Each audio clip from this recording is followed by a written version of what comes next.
ನನ್ನ ಹೆಸರು ನಾರಾಯಣ ಸ್ವಾಮಿ ಅಂತ, ಚಿಕ್ಕಬಳ್ಳಾಪುರ ಜಿಲ್ಲೆ ಶಿಡ್ಲಘಟ್ಟ ತಾಲೂಕು ನಾವು ನಮ್ಮ ಜಾಗ.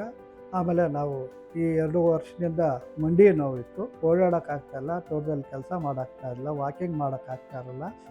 ಮಹೇಶ್ ಎಂಬ ಡಾಕ್ಟ್ರನ್ನ ನಾವು ಮಾತನಾಡಿದ್ರಿ. ಅಲ್ಲಿ ಡಾಕ್ಟ್ರು ಎಲ್ಲ ಚೆಕ್ ಮಾಡಿ ಸ್ವಲ್ಪ ಚುಪ್ಪು ಸೌದೆ ಇದೆ, ಏನು ಮಾಡೋಕ್ಕಾಗಲ್ಲ, ಆಪ್ರೇಷನ್ ಮಾಡಬೇಕು ಅಂತ ಹೇಳಿದರು. ಆಯ್ತು ಸರ್ ಮಾಡಿ ಸರ್, ನಮ್ಮ ಸರಿ ಹೋಗಿದ್ರೆ ನೀವು ಮಾಡಿಕೊಡಿ ಸರ್ ಅಂದರೆ. ಮುಂಚೆ ನಮ್ಮ ಕಡೆಯಿಂದ ಯಾರೋ ಬೇರೆಯವರು ಮಾಡಿಸಿದ್ರು, ಅವ್ರಿಗೆ ಒಂದು 2 ತಿಂಗಳು 3 ತಿಂಗಳು ಆದಮೇಲೆ ಸರಿ ಹೋಗ್ತು. ಅದು ನೋಡಿ ನಾವು ಬಂದ್ರಿ, ನಾವು ಮಾಡಿಸಿ ನಮಗೂ ಸ್ವಲ್ಪ ಇವಾಗ 2 ತಿಂಗಳಾಗಿದೆ, ಸ್ವಲ್ಪ ಹಂಗೆ ಓಡಾಡೋಕ್ಕೆ ವಾಕಿಂಗ್ ಮಾಡೋಕ್ಕೆ ಎಲ್ಲ ಆರಾಮಾಗೈತೆ.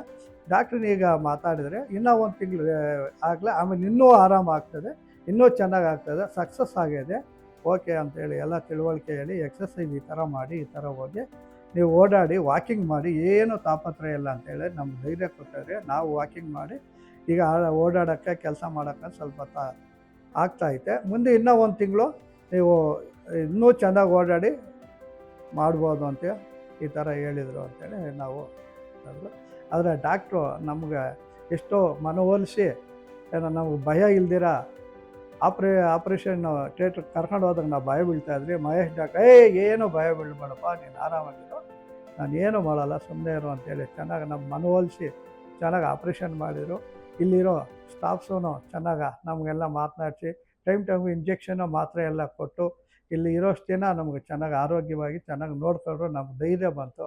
ಡಾಕ್ಟ್ರನ್ನ ಒಂದು ದಿವಸ ರಜಾದಿದ್ದಲ್ಲಿ ಆಪ್ಷೇಟ್ಲು ಬರೆದಿದ್ರು, ಅವರು ವೀಡಿಯೋ ಮಾಡಿ, ಏನಪ್ಪ ಆರಾಮಾಗಿದೆಯಾ, ಚೆನ್ನಾಗಿದೆಯಾ, ಭಯ ಬೀಳ್ಬೇಡ, ಆ ಥರ ಏನಿದ್ರೆ ನೀವು ಒಂದು ಫೋನ್ ಹಾಕ್ಸೋ, ನಾನು ಬಂದು ನೋಡ್ತೀನಿ, ನೀನು ಆರಾಮಾಗಿದ್ದರೆ ನಾನು ಈಗ ಬರಲಿಲ್ಲ, ರಜಾದಲ್ಲಿದ್ದೀನಿ, ಆಯ್ತು ಸರ್ ಅಂತೇಳಿ ಚೆನ್ನಾಗಿ ಮಾತಾಡಿ ಈ ಥರ ಸ್ಪಂದಿಸಿ ಡಾಕ್ಟ್ರು ನಮಗೆಲ್ಲ ಈ ಥರ ಮಾಡಿಕೊಟ್ರು.